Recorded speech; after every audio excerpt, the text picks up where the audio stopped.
Hello ಸ್ನೇಹಿತರೆ, welcome back to my channel. ಯಾರೆಲ್ಲ ನನ್ನ ಚಾನಲ್ನ ಸಬ್ಸ್ಕ್ರೈಬ್ ಮಾಡ್ದಿರೋ ನೋಡ್ತಿದ್ದೀರೋ ಪ್ಲೀಸ್ ಸಬ್ಸ್ಕ್ರೈಬ್ ಮಾಡ್ಕೊಳ್ಳಿ. ಹಾಗೆ ಪಕ್ಕದಲ್ಲಿರೋ ಬೆಲ್ ಐಕಾನ್ನ ಕ್ಲಿಕ್ ಮಾಡ್ಕೊಳ್ಳಿ. ಈ ರೆಸಿಪಿ ನಿಮ್ಗೆ ಇಷ್ಟ ಆದರೆ ಒಂದು ಲೈಕ್ ಮಾಡಿ, ಶೇರ್ ಮಾಡಿ, ಹಾಗೆ ಕಮೆಂಟ್ ಮಾಡಿ. ಇವತ್ತು ಆರೋಗ್ಯಕರವಾದ ಚಟ್ನಿ ಪುಡಿನ ಹೇಗೆ ಮಾಡೋದು ಅಂತ ನೋಡೋಣ. ಅದರಲ್ಲೂ ಕರಿಬೇವಿನ ಚಟ್ನಿ ಪುಡಿ ಅಂದರೆ ತುಂಬಾ ಒಳ್ಳೆಯದು, ಕೂದಲಿಗಾಗಲಿ ಮತ್ತು ನಮ್ಮ ಆರೋಗ್ಯಕ್ಕಾಗಲಿ. ಇದನ್ನು ಹೇಗೆ ಮಾಡೋದು ಅಂತ ನೋಡೋಣ.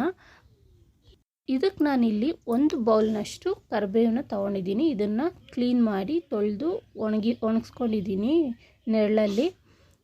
ಆಮೇಲೆ ಅರ್ಧ ಕಪ್ನಷ್ಟು ಒಣಕೊಬ್ಬರಿ, 2 ಟೇಬಲ್ ಸ್ಪೂನ್ ಕಡಲೆಬೇಳೆ, ಹಾಗೆ 2 ಟೇಬಲ್ ಸ್ಪೂನ್ ಉದ್ದಿನಬೇಳೆ, 1 ಗಡ್ಡೆ ಬೆಳ್ಳುಳ್ಳಿ,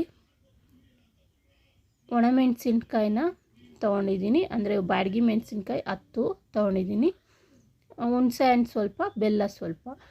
ಇದ್ರ ಜೊತೆಗೆ ಮೆಂತ್ಯ ಕಾಳನ್ನ 1/4 ಸ್ಪೂನಷ್ಟು, ಅರ್ಧ ಸ್ಪೂನಷ್ಟು ಜೀರಿಗೆ, 1/4 ಸ್ಪೂನಷ್ಟು ಇಂಗು, ಇಷ್ಟನ್ನು ತೊಗೊಬೇಕಾಗತ್ತೆ.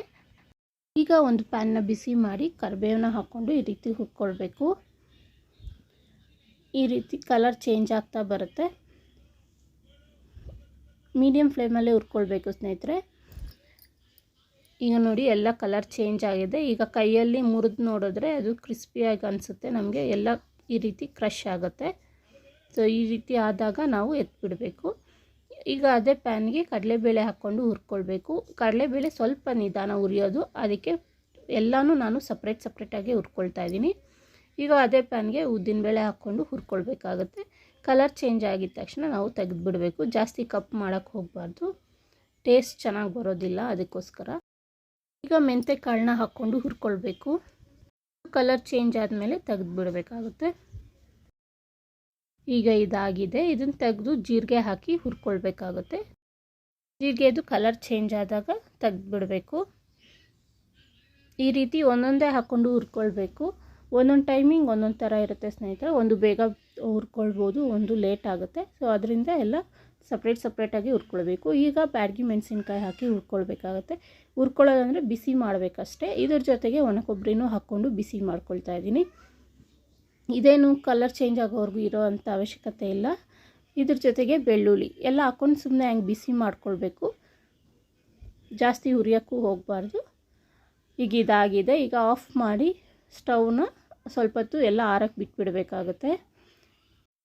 ಈಗ ಒಂದು ಜಾರನ್ನ ತೊಗೊಂಡಿದ್ದೀನಿ. ಜಾರು ತೇವ ಇರಬಾರ್ದು, ಫುಲ್ ಎಲ್ಲ ಡ್ರೈ ಆಗಿರಬೇಕು, ಆ ರೀತಿ ನೋಡ್ಕೊಳ್ಳಿ. ಈಗ ಕರಿಬೇವನ್ನ ಹಾಕ್ಕೊಳ್ತಾ ಇದ್ದೀನಿ. ಅದ್ರ ಜೊತೆಗೆ ಹುರಿದಿಟ್ಕೊಂಡಿರೋಂತಹ ಎಲ್ಲ ಪದಾರ್ಥಗಳನ್ನ ಹಾಕ್ಕೊಳ್ಬೇಕಾಗತ್ತೆ. ಇದ್ರ ಜೊತೆಗೆ ಹುಣಸೆ ಹಣ್ಣು ಮತ್ತು ಬೆಲ್ಲ, ಇಂಗು, ಈ ಮೂರನ್ನು ಕೂಡ ಹಾಕ್ಕೊಳ್ಬೇಕು. ಎಲ್ಲ ಹಾಕ್ಕೊಂಡು ಒಂದು ಸಲ ಪುಡಿ ಮಾಡ್ಕೊಳ್ತೀನಿ.